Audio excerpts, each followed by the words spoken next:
안녕하십니까. 예, 전은성입니다. 자, 오늘은 그 신문 기사와 KB금융 그 한국 부자 보고서에서 나왔던 부자들의 투자 패턴들, 이런 것들을 조금의 경제학을 가미해 가지고 한번 현황을 짚어보는 시간을 가져보도록 하겠습니다.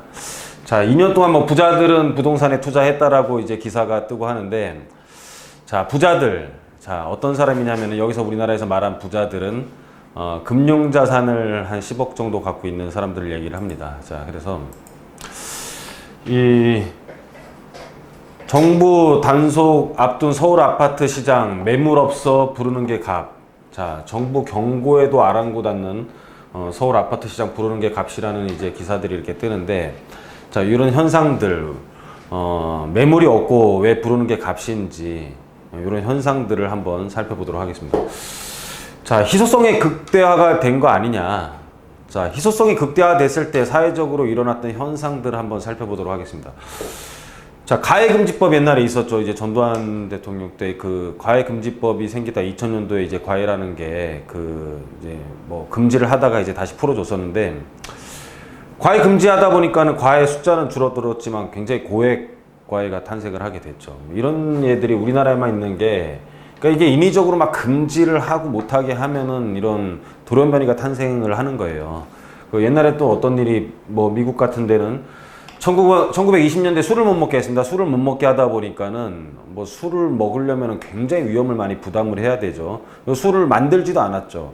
술을 만들지 않으니까 이때 마피아라는 게 탄생을 하죠. 술을 막 유통시키면서 돈을 버는 이런 조직들이 탄생을 하면서 뭐 이런 마피아라는 어떤 그런 그 갱 조직들이 생겼는데, 여하튼 간에 음주는 그래서 못하게 하고 굉장히 고액으로 되고 하다 보니까는 특권층과 부유층의 술 먹는 것이 무슨 상징처럼 이렇게 돼버렸죠. 근데 우리나라 지금 어떤 부동산에서 이렇게 뭐 확대 해석일 수도 있겠지만 이런 것들이, 자, 양도소득세 중과를 하니까는 뭐 물건 당연히 뭐 안 팔죠. 너무 많은 세금을 내야 되고, 그러다 보니까는 시장에 당연히 희소성이 극대화될 수밖에 없고 부르는 게 값일 수밖에 없는 거죠. 또 하나는 이제 우리가 세금을 많이 걷어들이기 위해서 임대 사업자를 의무화시키는 거죠. 그전에는 이제 우리가 주택을 임대하더라도 이런 것들이 제도권 밖에 있었기 때문에 파악하기가 굉장히 어려웠었죠. 이제 그래서 그런 것들을 파악을 한다라는 명분 하에 임대 사업자를 등록을 하고,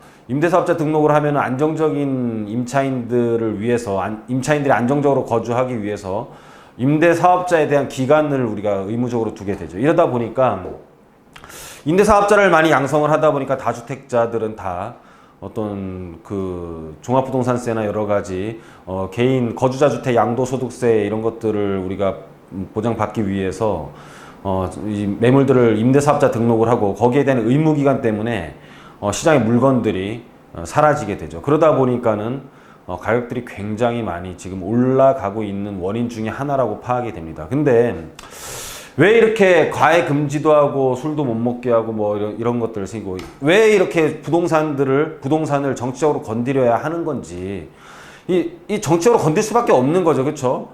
왜냐면은 가장 걱정하는 게 뭐 우리 이렇게 장바구니 올랐다, 뭐 물가가 올랐다, 이런 것들은 사실 뭐 정치적으로 한다고 해갖고 국민들한테 많이 와닿지가 않아요. 뭐 쌀값을 좀 내린다고 한들 무슨 와닿겠냐라는 거죠. 그러면은 우리나라 지금 자가 점유율이 50%고 또 한 50% 정도 되고, 이제 그 자가로 거주하지 않는 사람들이 또 한 절반 정도 되는데, 여하튼 반반 정도 돼요. 그럼 정치적으로 자기네 쪽에 편에 서 있는 사람들을 이렇게 굉장히 잘해주는 척 할 수밖에 없는 거죠. 그래서 항상 이 부동산은 있는 사람과 없는 사람, 보수와 진보 속에서 항상 정치적으로 이용돼요. 그러면 거기서 희생되는 사람들은 사실 서민들이에요. 서민들. 그래서 이런 희소성에 대한 이런 제도들이 나올수록 부자들은 더욱더 부자가 되고, 서민들은 더 항상 피해를 보게 되는 구조를 갖고 있죠. 그래서 지금 KB금융의 2018년 한국 부자 보고서를 보더라도, 이 부자들은 부동산을 계속 이제 투자를 했어요. 왜냐면 한정된 경제제를 선점해서 가격 상승을 바라는 이기심이 굉장히 나쁜 것처럼 보이죠. 이기심이라는 말을 쓰면 경제 쪽에서 이기심은 이 나쁘다라고 쓰이는 게 아니라 모든 사람은 이기심을 갖고 있다라는 거예요. 그래서 뭐 하여튼 간에 이기심을 갖고 있는 거 다 설명드리겠습니다. 일단은 한정된 경제재를 선점해서 가격 상승을 바르는 이기심으로 투자를 하는 것이고, 뭐 부동산 떨어져야 된다라고 주장하는 사람들 있잖아요, 지금. 그 사람은 그럼 굉장히 어떤 정의로운 사람일까요? 그 사람이 생각하는 떨어져야 하는 이유는 뭘까요? 세상이 정의로워서 모든 재산이 막 다 세상 사람들한테 공평하게 나눠져야 돼서 아마 아닐 겁니다. 아마 공평하게 세금 내지를 않는 것에 대한 혜택을 보는 사람들이거든요. 되게 부자들은 우리나라 세금제도, 소득세에 대한 제도는 누진세를 띠고 있잖아요. 그럼 굉장히 많은 세금을 내는 사람들, 그 사람들보다 더 많은 세금을 내는 사람들의 혜택을 보는 사람 중에 하나일 거예요. 떨어져야 된다라고 생각하는 사람은 왜 떨어져야 된다고 생각을 하냐면, 지금 사면 본인이 이득을 못 볼 것 같다라는 그 사람들만의 이기심이 또 존재를 하는 거죠. 쉬운 말로 본인이 샀을 때 올라야 된다, 그 뜻이에요. 지금 사면 못 오른다. 그 이기심이지, 부동산이 다 떨어져서 모든 사람들이 자가거주를 해야겠다라는 어떤 정의로움은 아닐 수가 있다는 거죠. 자, 경제재를 선점해서, 경제재는 뭐냐면 존재량이 한정되어 있어 경제적인 보상, 그러니까 돈을 주고 살 수 있는 재화를 경제재라 그래요. 그래서 근데 자유재는 뭐냐면 누구나 돈을 안 주고도 누릴 수 있는 거죠. 우리가 뭐 좋은 공기, 뭐 강이 흐르는 물, 이런 것들은 경제재가 아니죠. 그냥 개인이 대가를 치르지 않고서도 자유롭게 이용할 수 있는 것들, 이런 것들을 그 자유재라 그러는데, 요즘에 자유재에도 돈이 붙죠, 그렇죠? 맑은 공기, 무슨 뭐 에비앙, 뭐 엄청 비싸지 않아요, 물? 부동산의 가격은 희소성에서 생기는 거고, 자유재라고 생각하는 부분에도 요즘엔 돈이 많이 붙어요. 공기, 뭐 산소도 막 파는 것 같아요, 그렇죠? 그런데 이렇게 부동산을 굉장히 희소성 있게 만들었잖아요. 양도소득세 중과라든지 임대사업자 등록이라는 것은 부동산을 굉장히 희소성 있게 만들어서 가격이 올라가고 있어요. 그래서 이런 이기심은 뭐냐면, 뭐 이제 애담 스미스, 이제 우리 그 보이지 않는 손 알고 계시죠? 국부론에서 우리가 저녁 식사를 굶을 것을 걱정하지 않는 이유는 빵집 주인이 우리를 막 잘 먹을 수 있게 하는 자비심이 아니라 그 사람이 돈을 벌게 하는 이기심 때문이었다라는 거죠. 그래서 모든 경제라는 것은 이기심 때문에 돌아가는 거예요. 어느 쪽에 반대편도 이기심이 있는 거고, 그 앞쪽에서 항상 언론에서 몰매를 맞는 것도 이기심이 존재한다라고 보는 거죠, 경제 쪽에서는. 그래서 오늘은 조금 경제학에 좀 재밌게, 뭐 너무 막 어디는 오르고 떨어지고 쓸데없는 얘기들 하면 재미없잖아요. 또 그냥 이런 것도 한번 해보는 거죠, 그렇죠? 그래서 부자들은 여하튼 간에 그런 희소성과 더불어서 2년 동안 주식은 좀 줄이고 부동산을 굉장히 늘렸다고 해서 그 KB금융 그 부동산이 아니라 우리 부자들의 보고서에 나온 거죠. 그리고 지금 금융자산, 우리 집값이 이렇게 오르는 것들을 보면 소득 구조가 굉장히 부자들 쪽에서 늘어났다라는 거예요. 2013년도에 그 부자수라는 것은 금융자산 10억 이상 갖고 있는 사람들의 부자수가 16만 7천 명이었는데요. 그죠? 2013년도에. 근데 2017년도에는 27.8만 명, 27만 8천 명이에요. 27만 8천 명이고, 요런 그래프를 우리나라의 어떤 2007년도에 부동산의 최고점을 한번 비교해 본다면은 그때보다 못해도 아마 한 3, 4배 이상 늘지 않았나라고 판단이 돼요.